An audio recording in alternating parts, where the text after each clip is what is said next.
Thank you for joining us today. The webinar topic is Summer Preparation for Service Learning, presented by Dr. Manuel Rosa. Thank you so much. Well, thank you very much. And once again, it's an honor to be here. I see we have a repeat viewer, Caitlin. So welcome, Caitlin. And I hope you enjoyed today's presentation. And of course, if you have any questions, feel free to put that in the chat. Today, we're going to talk about summer preparation for service learning. There is my email. So if you have any questions, you can just contact me directly at mrosa@keiseruniversity.edu. So today we're going to talk about service learning, talk a little bit about the history of service learning, and then look at some best practices and some strategies for service learning and the types of service learning that is out there. This is a topic that is near and dear to my heart. When I one of my very first jobs in college was working for one of the very first community services departments at Rutgers University.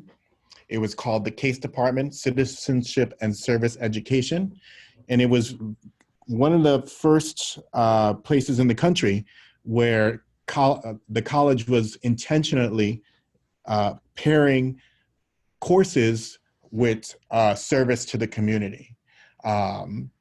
So this was groundbreaking for the time, and I was the volunteer coordinator, and I was responsible for getting volunteers, anyone who walked into the office to provide them with service hours. But there were also community partners that we worked with, and there were also specific courses and specific departments where students received credit, an additional credit or 2, and now even 3 credits for the learning. So it's an important concept, and if you attended the high school dropout workshop, service learning was one of the items that was strategies that could prevent students from dropping out and make them feel more involved. So this is why we're dedicating an entire workshop to service learning. So a quote from Senator John Glenn. I start my workshops with quotes. By its very definition, civic responsibility means taking a healthy role in the life of one's community. That means that classroom lessons should be complemented by work outside the classroom. Service learning does just that, tying community service to academic learning. And for those of you who are teaching middle school and high school, there's no better time than to start introducing the concept of service than right at this moment. So I know many of you may be wrapping up your semesters and the school year and just about finished with testing and just came off a Teacher Appreciation Week. So once again, all of you teachers who are listening, thank you very much for your service. And so this is an opportune time to either try and launch something in the summer or take the entire summer to plan some service learning for your students in the fall. So what is service learning? I'm going to provide 2 definitions for you. According to Vanderbilt University, service learning is defined as a form of experiential education where learning occurs through a cycle of action and reflection as students seek to achieve real objectives for the community and deeper understanding and skills for themselves. And then if you want a more simplified version, Wikipedia explains service learning as an educational approach that combines learning objectives with community service in order to provide a programmatic, progressive learning experience while meeting societal needs. So what these 2 definitions have in common, and you'll see a variety of definitions for service learning, but it is that it is intentional and that it is paired up with the current curriculum. So students are applying what they learned in the classroom out there in the real world. And then giving back to the community and teaching students why that's important and what those skills. If you attended our Generation Differences workshop, you will remember that this generation, the Generation Z, has had some challenges with giving back in that entire concept So unlike their previous generation, who was very involved with service and truly believed in service learning. So this is a way to reteach those values with this current generation. So here's a little bit about the history of service learning and some important points and milestones to launch this phenomenon, if you want to call it. So a key development in service learning was an employment program, and that was included in the Roosevelt's New Deal. And in 1935, that was called the National Youth Administration. And it created jobs and opportunities for more than 70,000 citizens aged 16 to 25. The program's purpose was to teach by example the practice, responsibilities, and rewards of citizenship. And that's spilled into other New Deal programs as well, but that was one of the first initial formal opportunities that was addressed by legislation. Then in the 1960s and 70s, there were political, social upheaval. In 1961, President Kennedy established a Peace Corps. And in 1964, President Johnson created VISTA, Volunteers in Service to America. VISTA provided opportunities for thousands of Americans to serve full-time within their communities. And this is where the calls for linking service and learning became a mainstay in the mission of American universities. So at the university level, this is where you started to see that get involved. During the 1980s, there were some efforts launched at the grassroots level, which included the Campus Outreach Opportunity League in 1984 and the Campus Compact in 1985. And this helped mobilize service programs into higher education. You also may have heard of, if you were a product of the 80s, the National Association of Service and Conservation Corps, which helped replicate youth corps in states, the National Youth Leadership Council, which helps to prepare future leaders, and then also Youth Service America. And that still exists today, where many young people are given a chance to serve. In the 1990s, there was an increase in the development of service learning. 1990, Congress passed the National Community Services Act. This legislation authorized grants to schools to support service learning and demonstration grants for national service programs to youth corps, nonprofits, and colleges and universities. In September 1993, President Bill Clinton signed the National Community Service Trust Act, creating AmeriCorps and the Corporation for National Service. As part of my employment at Rutgers University, we also helped get tie-in students with the AmeriCorps program, and they would complete a certain amount of hours, and some would get money towards their tuition or student loan relief. So those were some of the incentives and how we have gone about service learning. And that has now trickled down into the middle school and high schools. So this is why we're talking about it, so that it could be a nice feeder and a nice partnership between the two, so that students that are motivated for service learning in your classrooms can then continue to pursue that with their college career. And some may even make it, a lifelong commitment if they feel fulfilled and enjoy doing it. So when you're thinking about what you're going to, how you're going to implement service learning, here are some key elements. You want to make sure that your service learning project is connected to your course objectives, and that it's truly providing service to the community. It's not, the school needs to be clean, so you're going to have students go around and clean certain aspects of the grounds and the field. It really should be, what the goal is for a typical classroom lesson, and how that can be enhanced by incorporating service learning. And last component is to make sure that there is opportunity for reflection, and that opportunity could either be structured in the form of an essay or a focus group or some type of written response, or unstructured, where you just give students the opportunity, either in the middle or right afterwards, or both, the opportunity to just think about what they learned and how they feel in the moment.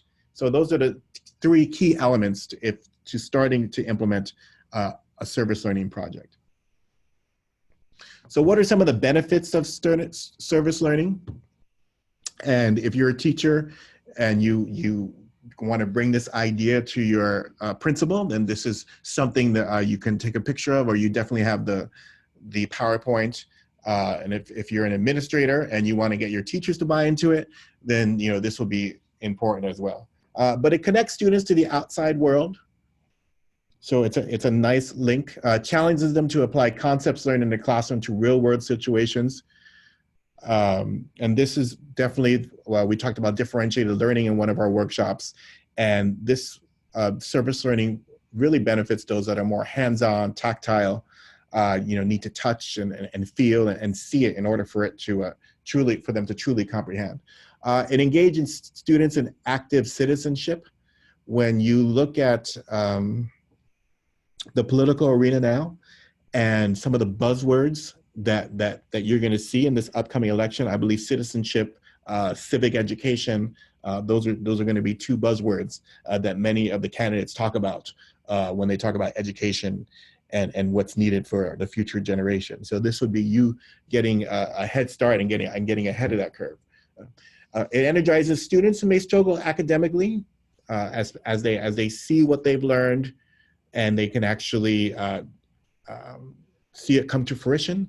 Then and instead of sitting down hearing a lecture or reading a book, this could energize them.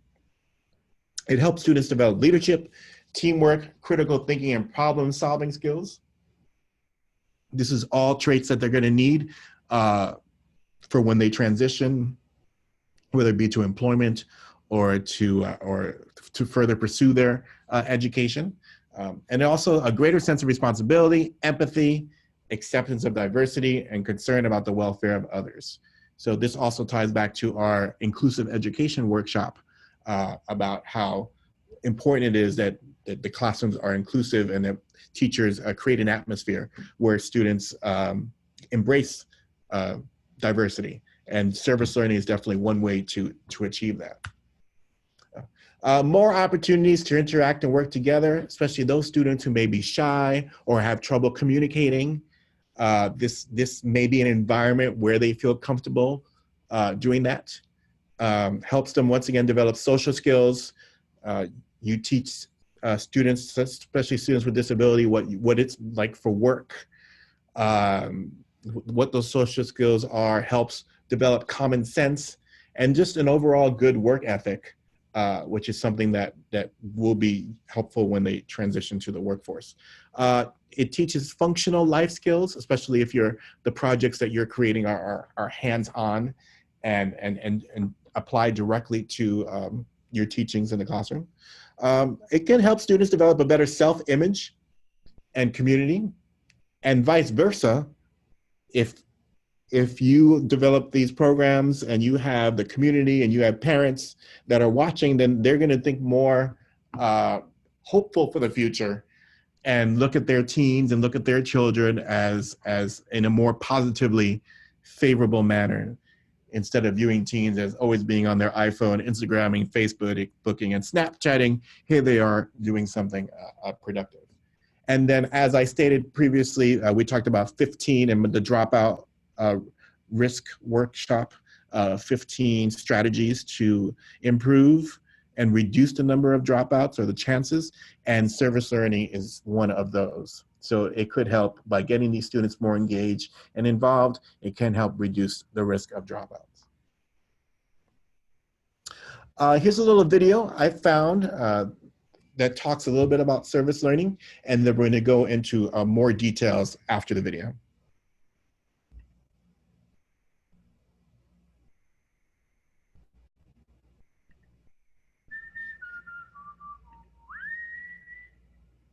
There are a lot of ways to help and get involved in what is called service learning. But how do you start? Service learning is a process of connecting your learning to needs in the community. Here's how it works. You create a plan, follow a process, and make a positive impact for others and for you. It all begins with investigation. Take some time and look at the world around you. Think and act like a detective. What are some issues you care about? What resources or talents do you have to make a difference in the world around you? What does your community need? Just as you study geography to discover the physical placement of things in the world, you investigate and study community needs to discover what can be improved. Next, it's time for preparation. You can work with classmates, teachers, and your community to create a plan around how you're going to address these needs. You could work with your science teacher to collect water samples, or ask your gym teacher to help host a jump rope-a-thon. You could even work with your classmates to write a grant in order to purchase materials or transportation. Ask yourself, what do we need to achieve our goal? Who might be able to help us? And how can they help? Then take action and dedicate some of your time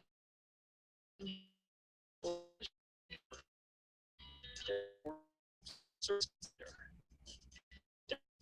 is when you work with or for animals or the environment.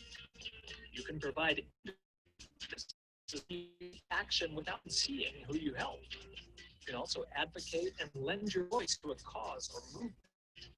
Do original research about an issue of take action throughout the entire. It's important to take a step back and look at what you're doing with fresh eyes, not what's happening after you take that. Do you hope? How are you doing? Could you make it even better? Reflection is the time to discuss and learn your actions. Finally, demonstration is the time to show off your challenging work. Take center stage to explain what you learned and share the cool things you accomplished for those you helped, the community you serve. Demonstrate. This is the strategy that will make your service learning more than a one-time action. It will kickstart a meaningful experience with a lasting effect. Give it a try and see for yourself the great things you can do. If you learn about philanthropy, then it kind of affects your future. You become a better person. It means more than just giving, sharing, helping people, and just making sure everyone can be the best they can. There's just a satisfaction to me about giving back to people that aren't lucky enough to have what I have, like food or a home to stay in.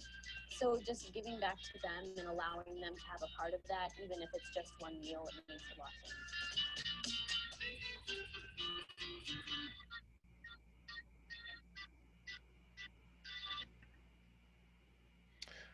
All right, so thank you for viewing that video. I also provide these resources so that if you want to do a similar presentation, then you also have these at your fingertips. So make sure you copy that link, and if you need to do a presentation or encourage your school to engage in service learning, I think that's one visual depiction of the benefits and how to execute it. But we're going to go over some of those components now for the remainder of our presentation, and then go into some examples.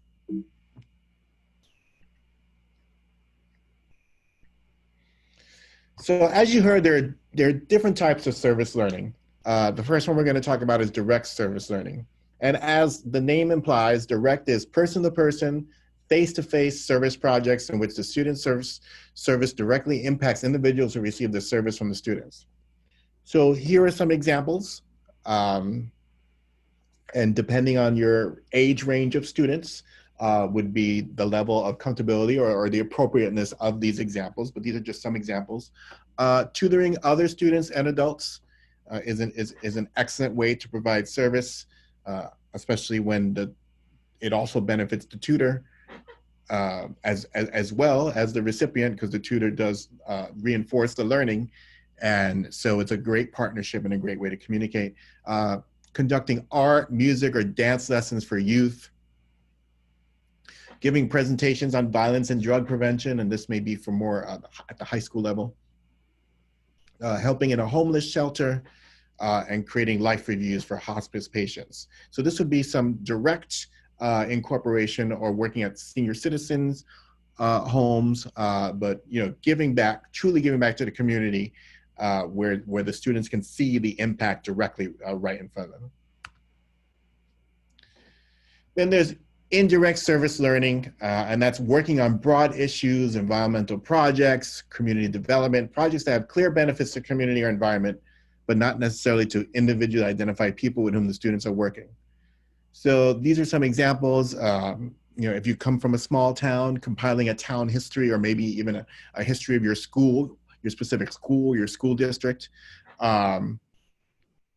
Restoring historic structures or building low-income housing, you know, Habitat for Humanity. Removing invasive plants and restore ecosystems and preserve areas for public use. But this is if it applies and it is associated, and this is what you're teaching in either a history course or a civics course or a science course. That's where these types of indirect service learning would be most appropriate. There's also research-based, I would say probably for the more high-achieving students or students that have a real passion for this. Or it could just be, maybe it's a resource fair where people propose service learning projects. And this is gathering and presenting information on areas of interest and need projects that find, gather, and report on information that is needed. And some examples are writing a guide on available community services and to incorporate students from other language, translating into Spanish or Creole or any language that the students may be familiar with or you may find in your districts. Conducting longitudinal studies of local bodies of water, water testing for local residents, gathering information, creating brochures or videos for nonprofit or government agencies. So those students that are more tech savvy, that are like to use technology and have a knack for it, that can involve them. Mapping state lands, monitoring flora and fauna. If you're teaching a geography or a science course, this could be something that is beneficial to you. And then finally, there's advocacy service learning. And this is educating others about topics of public interest, projects that aim to create awareness and action on some issues that impacts the community. And some examples, once again, depending on your age range and the subject you're teaching. Planning and putting on public forums on topics of interest in the community. This can help improve public speaking skills and get those shyer students to be more active. And even if the students are uncomfortable speaking, they can provide pictures as well. Conducting public information campaigns on topics of interest or local needs, and then working with elected officials to draft legislation to improve communities. Obviously, this will depend on the association you have with your local leaders and local officials. So it'll be a great way to incorporate other teachers and the principal and other administrators to build that relationship and get this type of advocacy service learning off the ground. So here are some tips. We're going to talk about tips about how to get started with service learning. First and foremost, you want to plan ahead, and by you attending or viewing this workshop, that shows that you are interested and you are thinking about planning ahead, and possibly, if not for summer, then for fall.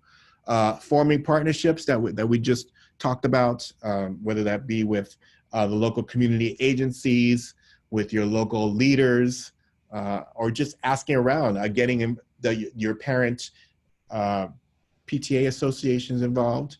What do they see the needs are? So it's a great way to involve everyone in a project that's going to have a positive outcome for all stakeholders. Establish inclusive projects. Another way to create inclusivity in not only your classroom but in the community.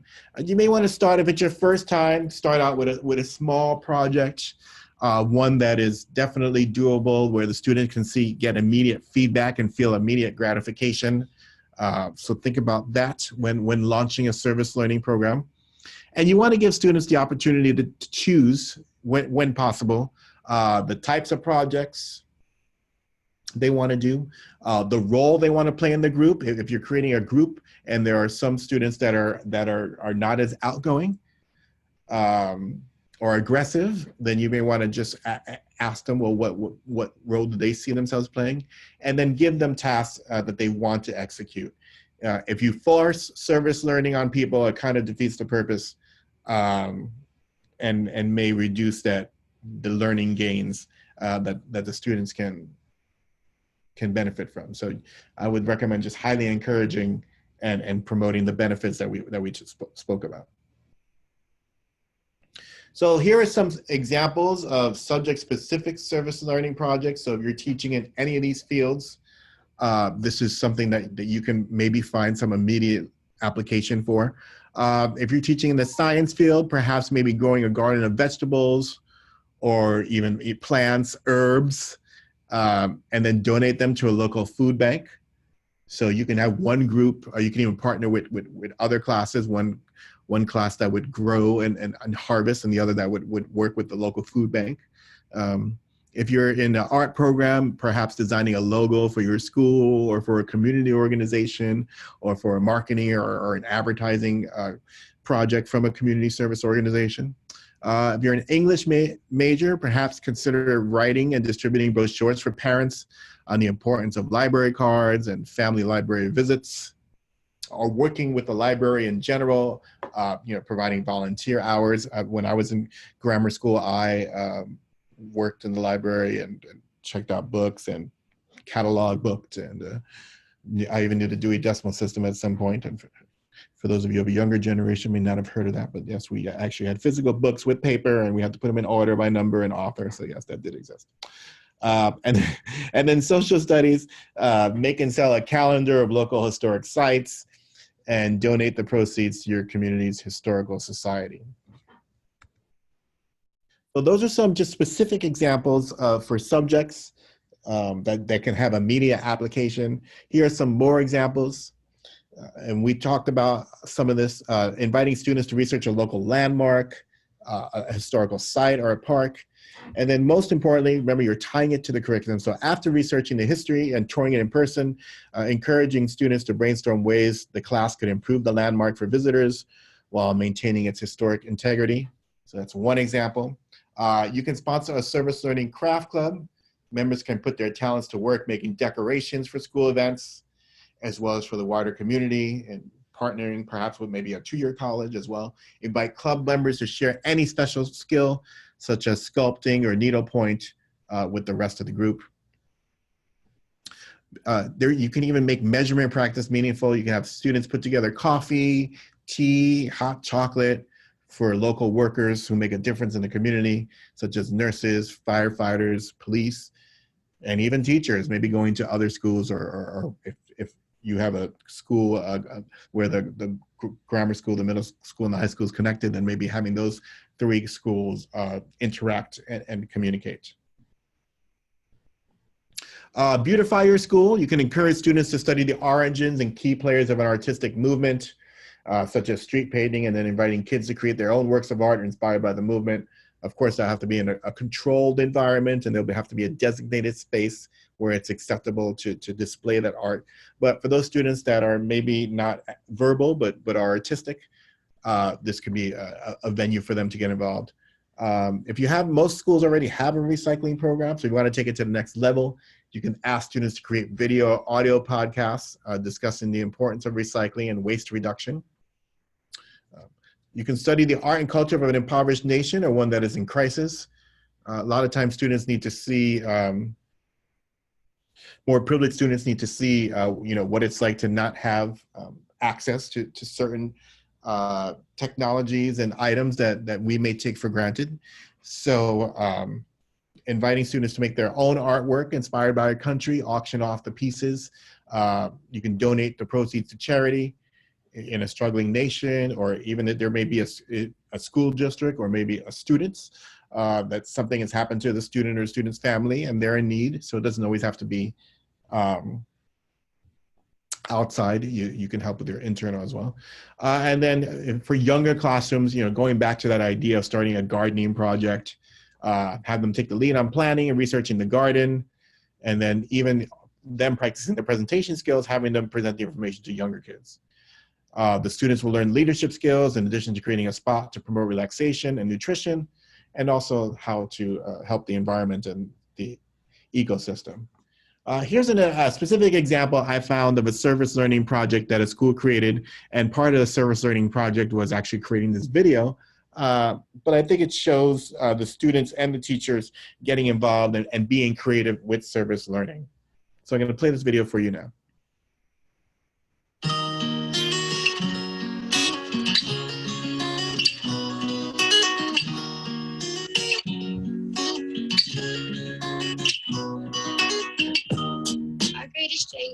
As a human race, is our ability to acknowledge our differences. Our greatest weakness is our failure to embrace them.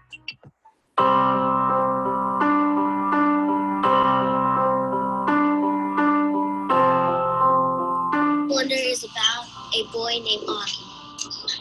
He has a facial deformity. He is starting the 5th grade at a new school. He's nervous how people will respond to his appearance.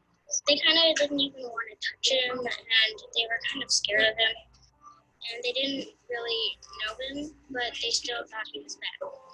And they thought he was ugly and stuff, but they didn't realize it. It was hard at first for Augie, and then once everyone got to know him, they realized how special he was.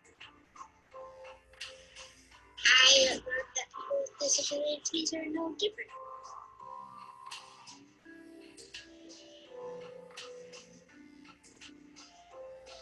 Empathy is a feeling or understanding of someone else's pain. My mind changed when I put myself in someone else's shoes. Strength lies in differences, not in similarities. We should treat everyone with respect, and even if they have disabilities, we should accept them, even if they have disabilities or something. You should always treat them like another human being.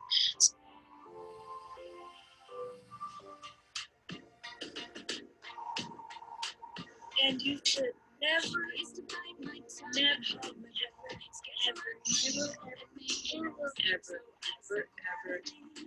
the R word.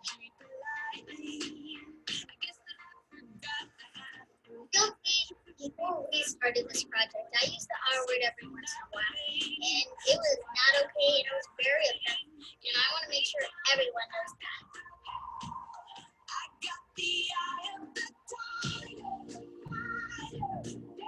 We made posters and announcements to make our school aware of the hurt the R word can cause.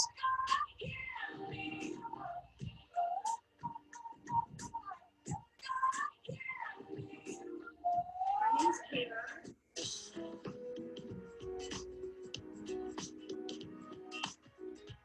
We learned a lot about Keiser. Keiser was awesome. We was like One Direction. She helped me and I was a character.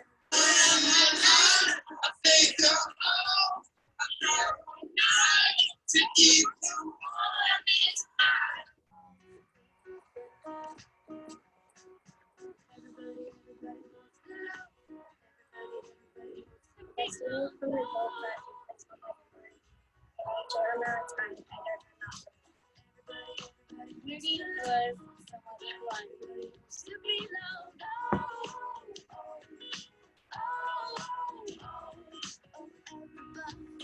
What a great experience.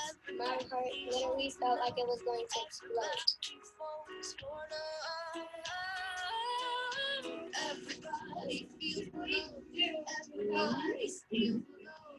Everybody feels with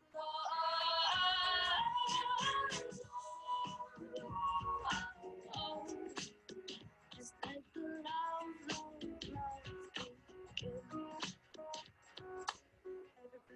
everybody wants to know.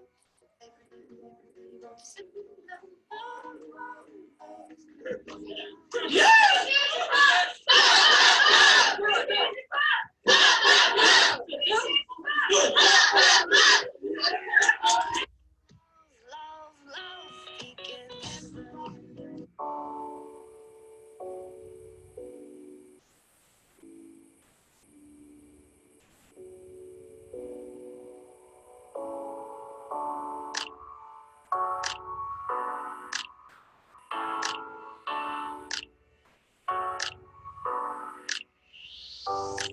I look in the mirror, look who I see through. I don't look for my physicalities. You gotta look deeper, take a bit on me.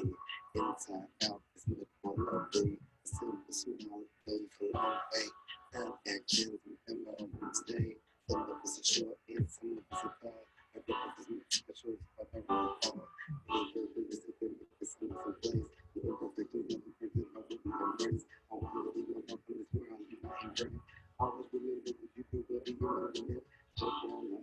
it should never be scared. All of the golden road, keep it rolling on red. I'm a fool, and it could be a stare. I ride with your empty feet up in a wheelchair.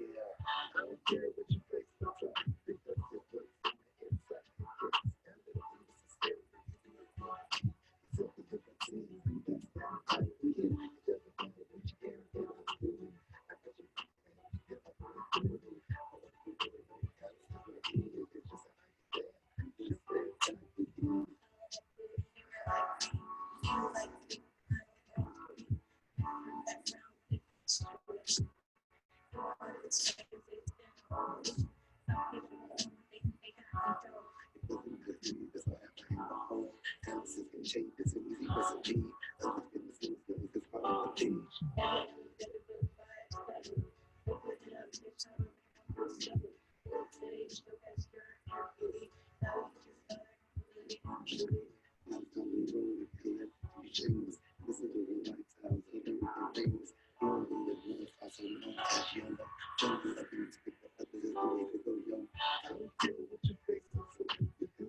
inside. Respect and the differences of years. I wanna make sure you hear me. I say it I'm clear. You want it, Jimmy. You wanna stand out. Spread the word, legacy, on your name, spread you.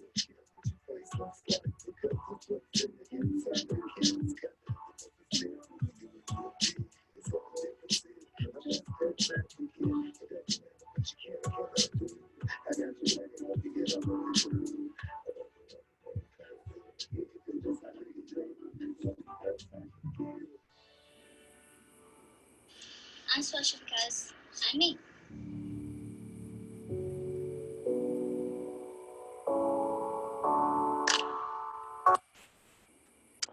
So hopefully you enjoyed that video.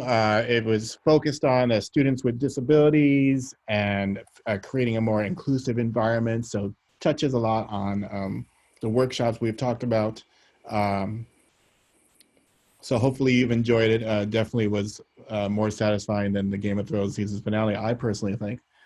So I think it's a great video, even though I am questioning whether that teacher just is trying to launch his career and is also using service learning to launch his singing career. But I think it's something you could even show your students that say, hey, can we do something better? Can we do something different? So you can even use that as a launching pad.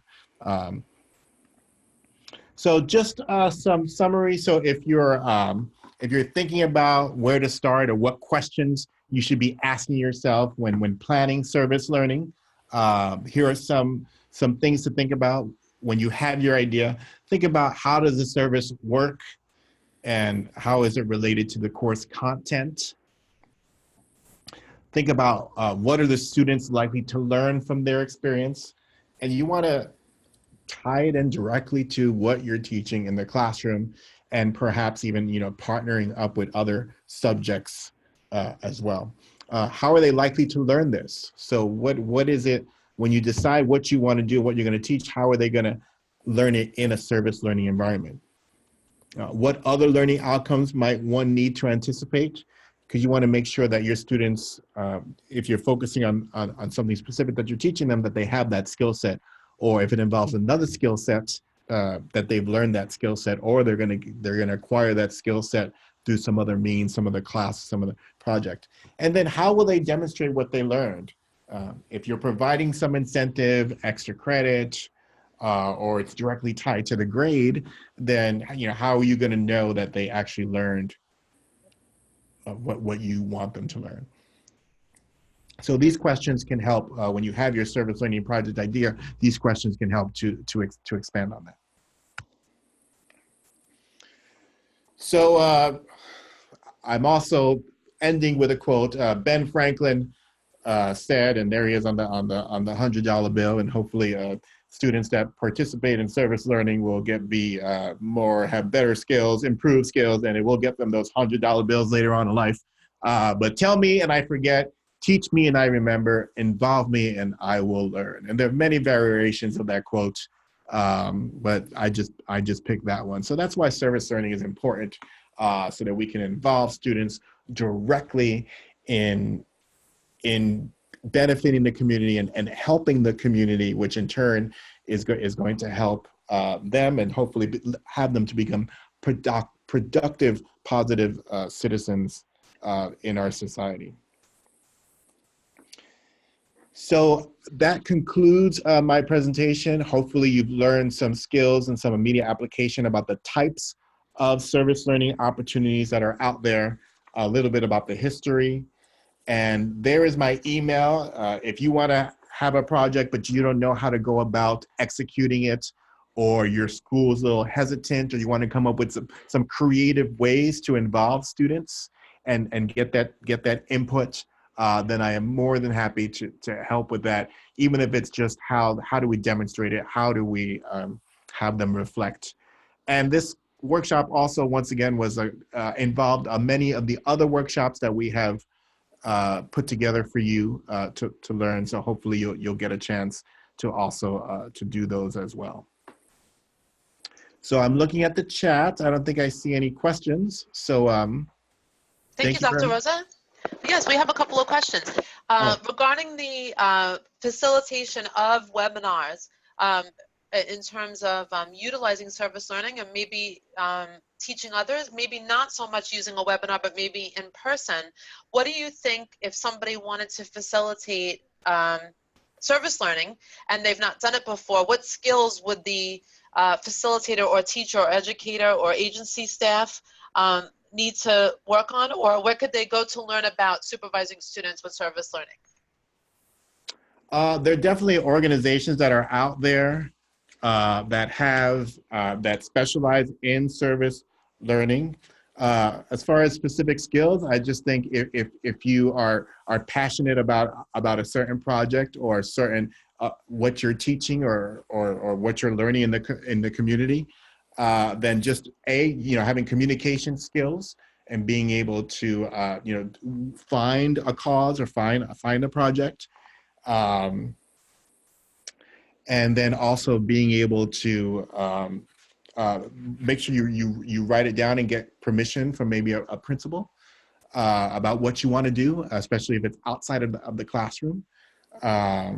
So I think those things, and just going with your natural instincts and getting the students to buy into the project. Excellent. And there are ways for students to work with other students, perhaps in different schools or different classes at the school, so that educators can work together to kind of come up with some ideas at the school level. And as we're doing this for a summer preparation for perhaps some things to do over the summer, what may be some things that students can do with their families, since maybe the teachers won't be there with them, but they're getting them ready to do this over the summer as a summer project?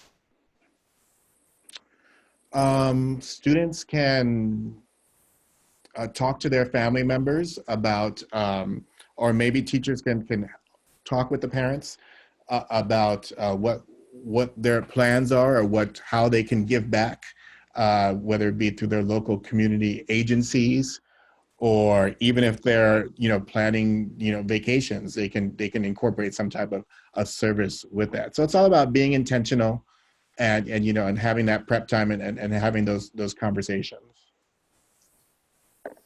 Excellent. So we'll be able to pass these ideas on to our agency staff as well as teachers, so teachers can help prepare for perhaps doing a project in the fall, but also working on things over the summer that students could either do if they're attending school in the summer, or perhaps just doing things in the community. So what a wonderful way to kind of kick off summer as we are right now getting ready to finish out our days in the last week of school. So these are really awesome ideas. Thank you so much.